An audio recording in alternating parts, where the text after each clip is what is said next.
Hello बच्चों, क्या हाल चाल, कैसे चल रही है पढ़ाई। तो आज के इस वीडियो में हम लोग सॉल्व करने वाले हैं जेई मेन 2014 का पेपर। इससे पहले वाले पार्ट में हमने ऑलरेडी 5 क्वेश्चन सॉल्व कर रखे हैं। तो अगर तुमने उस वीडियो को देखा है तुम्हें पता लगा होगा कि हर एक क्वेश्चन को बहुत ही डिटेल में हमने डिस्कस किया हुआ है।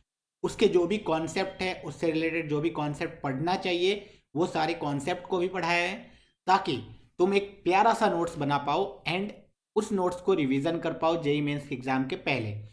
क्योंकि जेई मेंस में सेम टू सेम क्वेश्चन भी आ जाता है कितनी बार, या सेम टू सेम कॉन्सेप्ट पे भी क्वेश्चन आता है। तो अगर तुमने ये नोट्स बनाए रखेंगे तो क्या होगा कि सेम टू सेम टाइप का क्वेश्चन आया तो तुम उसको अप्लाई कर लोगे फटाक से।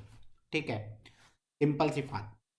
और ज़्यादा फायदा कैसे होगा, तुम्हें क्या करना है, जो भी क्वेश्चन स्क्रीन पे आएगा उस क्वेश्चन को सबसे पहले तुम्हें खुद से सॉल्व करना है। जब तुम खुद से सॉल्व कर लोगे उसके बाद ही सॉल्यूशन देखना है कि मैं किस तरीके से एक्सप्लेन कर रहा हूँ। तो चलो वीडियो को स्टार्ट कर लेंगे। क्वेश्चन नंबर 1 अपने पास आ गया लिमिट्स का। लिमिट्स में एक चीज़ बच्चों का बहुत फेवरेट होता है, क्या? एलएच रूल, एल हॉस्पिटल या एलएच रूल। एलएच रूल में क्या करते हैं, एफ अपॉन जी का अगर लिमिट निकालना हो एंड ये 0/0 फॉर्म या इन्फिनिटी अपॉन इन्फिनिटी फॉर्म आ रहा हो, सिर्फ यही दो फॉर्म में काम चलेगा हमारा। 0/0 फॉर्म या इन्फिनिटी अपॉन इन्फिनिटी फॉर्म आ रहा हो तो हम लोग डायरेक्टली क्या करते हैं, limit same X tending towards zero F dash upon G dash निकाल देते हैं। ऊपर वाले का अलग से डिफ्रेंसिएशन, नीचे वाले का अलग से डिफ्रेंसिएशन। तो ये फंडा तो काम चल ही जाएगा, क्योंकि तुम देखोगे तो मोस्टली क्वेश्चन 0/0 फॉर्म में आएंगे। एक्स को जीरो रखो, ये साइन पाई आ जाएगा, साइन पाई जीरो, नीचे भी जीरो, 0/0 फॉर्म में तुम एल एच रूल लगा दोगे, आंसर आ जाएगा। लेकिन तुम्हें दिख रहा होगा यार, ये चेन रूल लगेगा डिफ्रेंशिएट करने में। साइन ऑफ सम फंक्शन का डिफ्रेंशिएशन मतलब एफ के अंदर जी का डिफ्रेंशिएशन करना पड़ेगा, तो F dash of G X into G dash X आएगा। ठीक है, तो थोड़ा तो मेहनत लगेगा यार। तो हम लोग एक और चीज़ कर सकते हैं, हमें एक चीज़ पता होता है बहुत ही सिंपल, कि limit X is tending towards zero, sine of zero divide by same zero.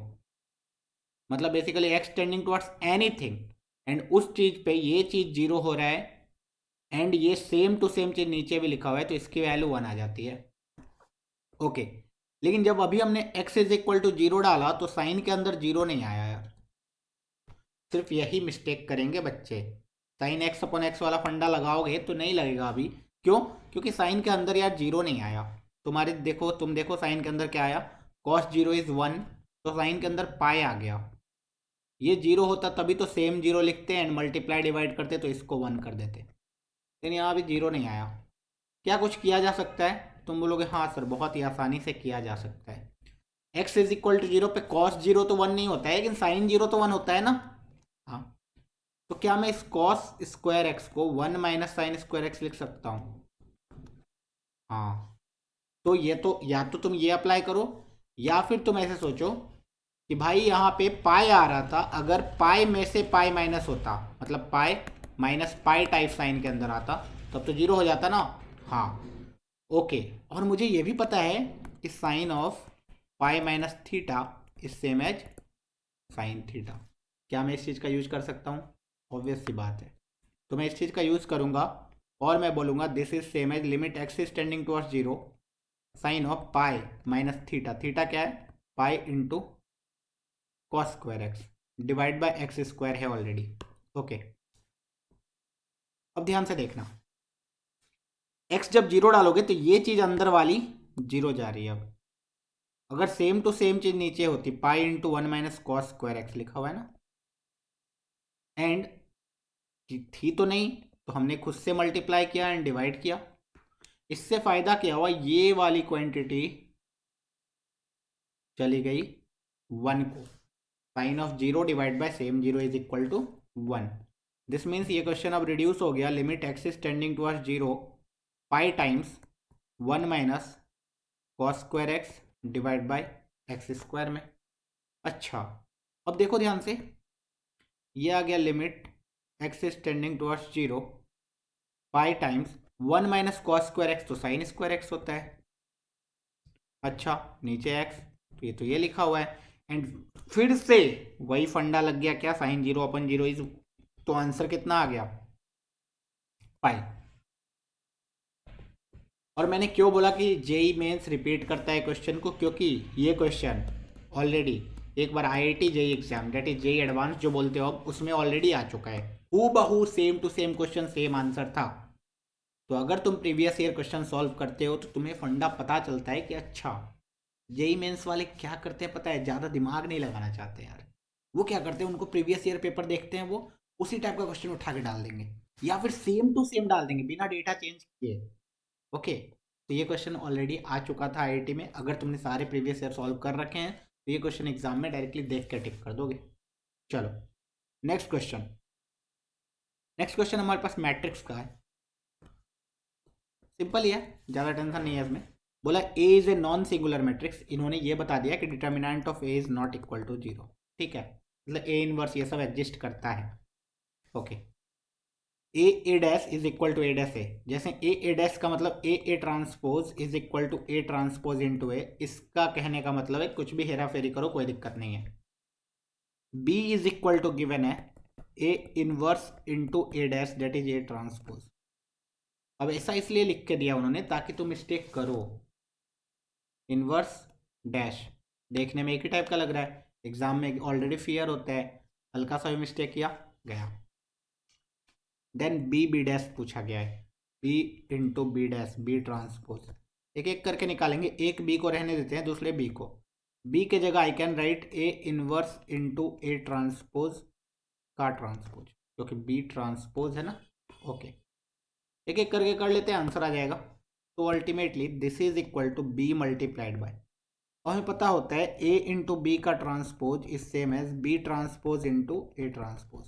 तो I can write A transpose का ट्रांसपोज इंटू ए इनवर्स का ट्रांसपोज। ए ट्रांसपोज का ट्रांसपोज इज ए। अब बी को यहाँ पे भी लिख लेते हैं, B is basically what, A inverse into A transpose, और ये तो ए है इंटू ए इनवर्स का ट्रांसपोज। ठीक है, आगे बढ़ जाते हैं। अब मुझे ऑलरेडी पता है कि ए इंटू ए ट्रांसपोज इंटू ए, तो इसका मतलब ए इनवर्स तो ए इनवर्स है, ए ट्रांसपोज इंटू ए को लिखा जा सकता है A into A transpose and A inverse का ट्रांसपोज। ठीक है, डेट इज ए ट्रांसपोज पे पावर -1, ऐसा भी बोल सकते हो तुम। अब ये देखो ए इंटू ए इनवर्स तो आई बन गया, आई में किसी भी मैट्रिक्स को डिवाइड मल्टीप्लाई कर दो तो वही रहेगा। तो ये तो बन गया A transpose into A transpose का inverse, this is equal to फिर से I. Okay, this means answer is I, option number 4। Simple question.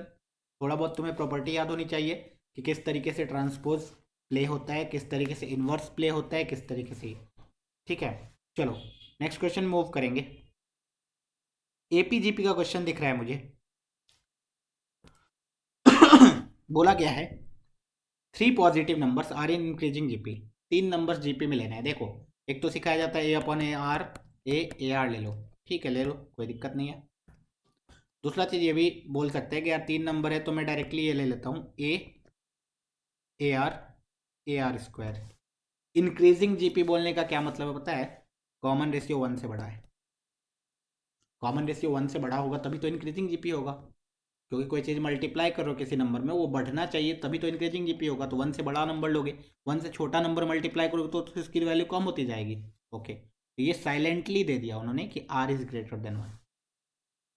If the middle term, तो यहाँ से ऑलरेडी ये खत्म हो गया, ऑप्शन नंबर ए आंसर हो ही नहीं सकता है क्योंकि दिस इज लेस देन 1।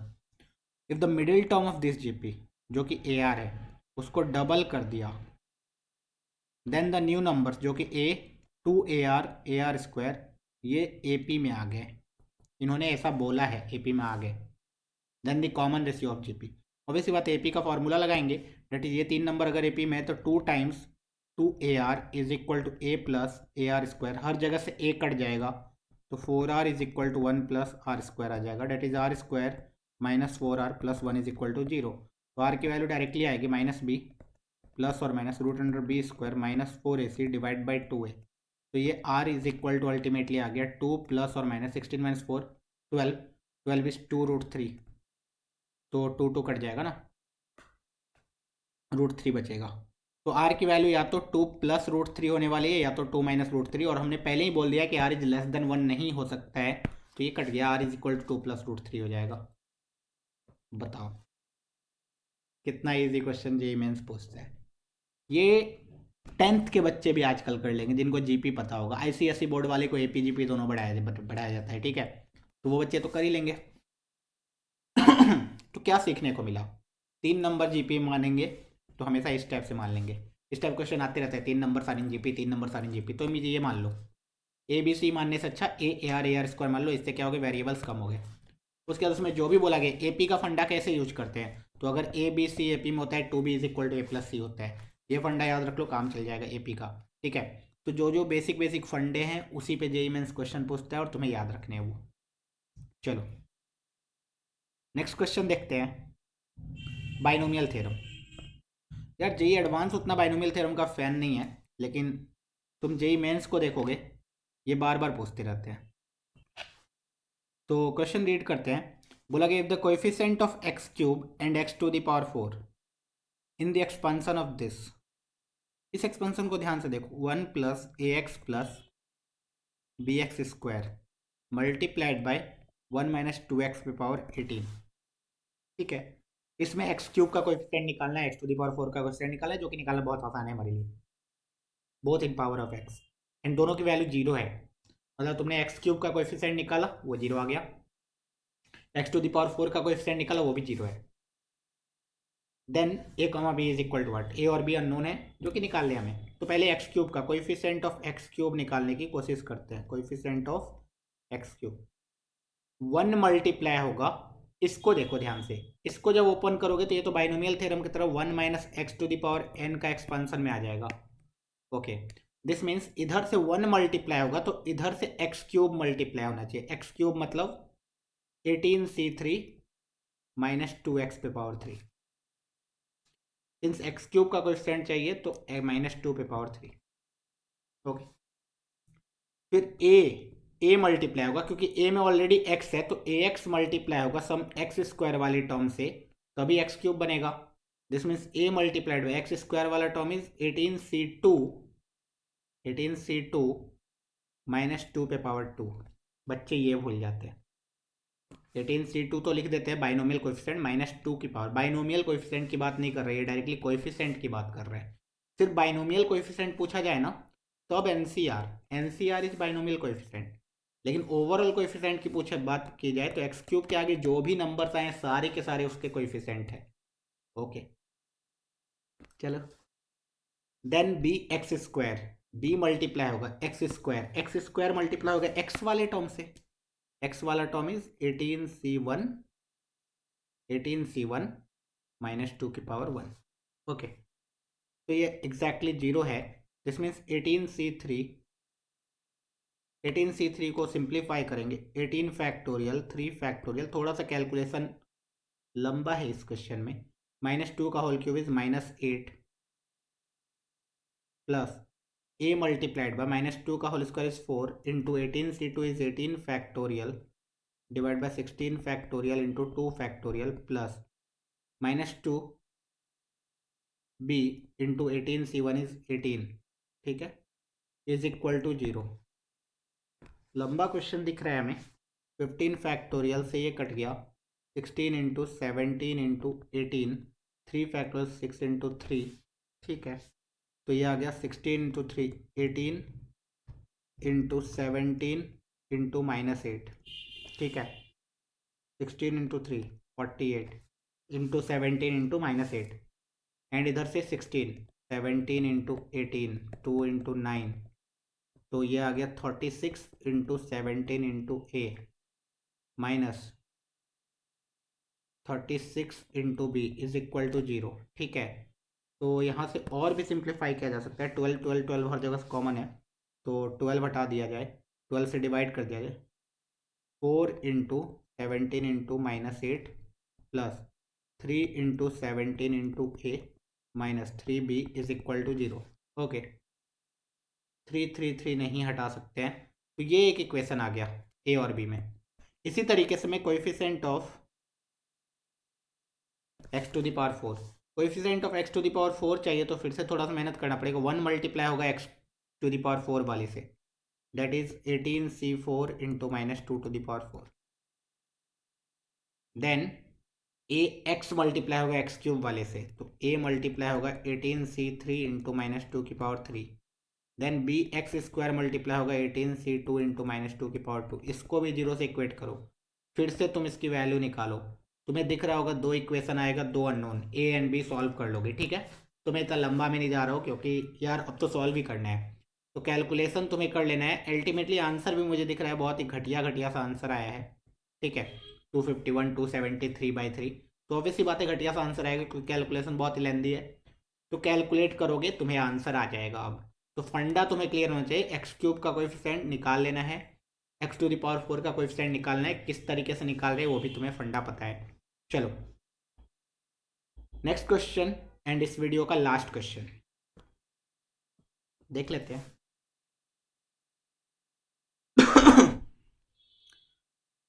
तो देखो यार 10⁻9 प्लस 2 मल्टीप्लाइड बाई 11, तो 10⁻9 है तो 11 कितना है 0।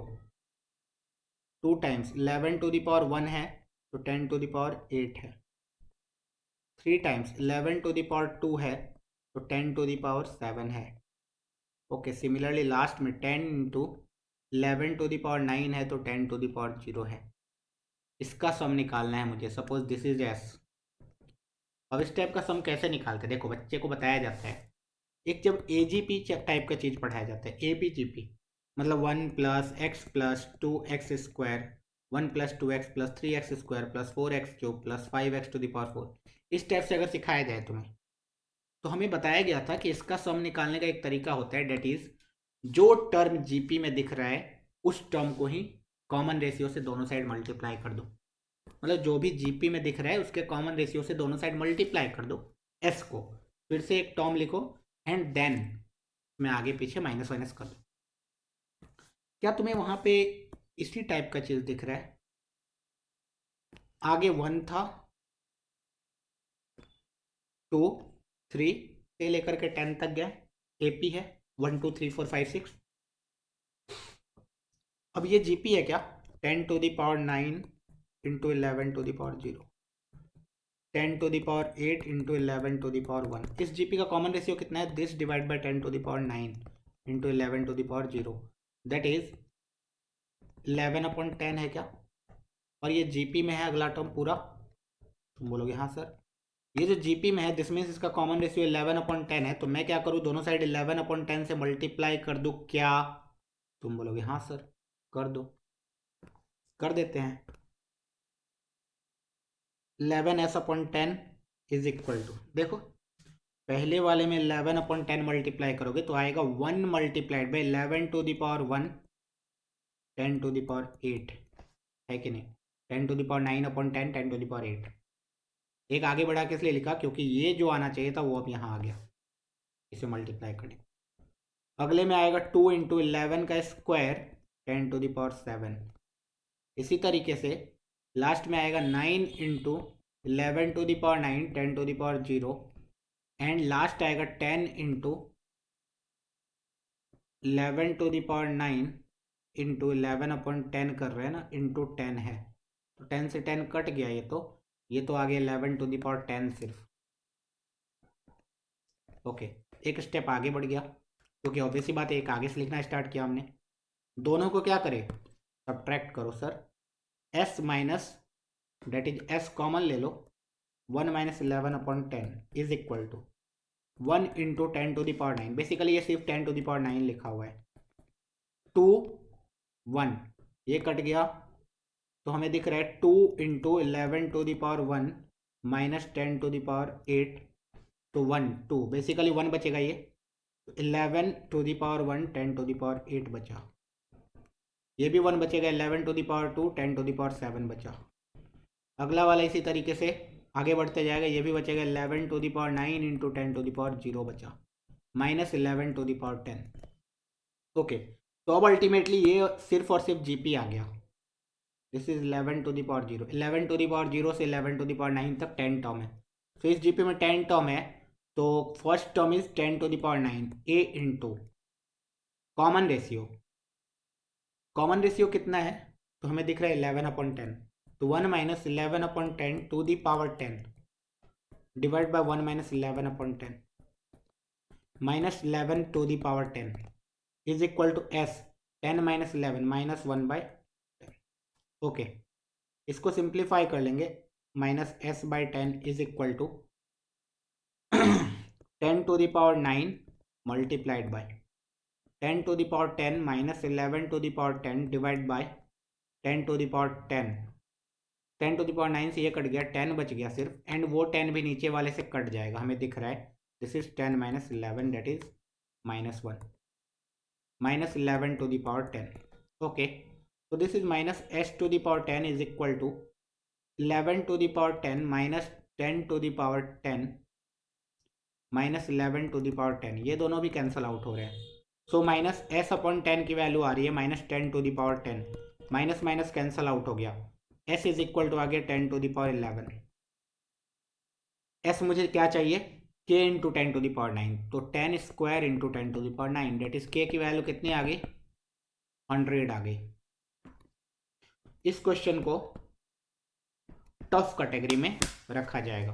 अच्छा, इसके ऊपर वाला क्वेश्चन जिसमें बहुत ज़्यादा कैलकुलेशन था उसको भी टफ कैटेगरी में रखा जाएगा, लेकिन ऊपर के 3 क्वेश्चन बहुत ही टाइम सेवर थे, तो ऑब्वियस सी बात है कुछ क्वेश्चन बहुत आसान आएगा तो कुछ क्वेश्चन डिफिकल्ट भी तो आएगा, है ना।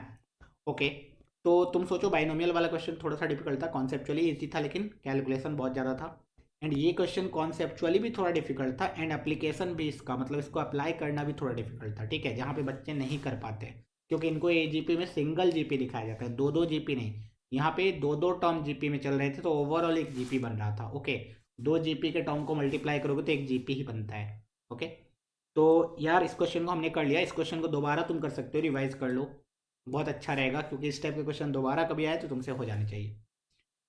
चलो यार, वीडियो अगर पसंद आए तो लाइक करो, दोस्तों के साथ शेयर करो, एंड चैनल सब्सक्राइब करके जाना, पढ़ते रहो, मचाते रहो, ऑल द बेस्ट।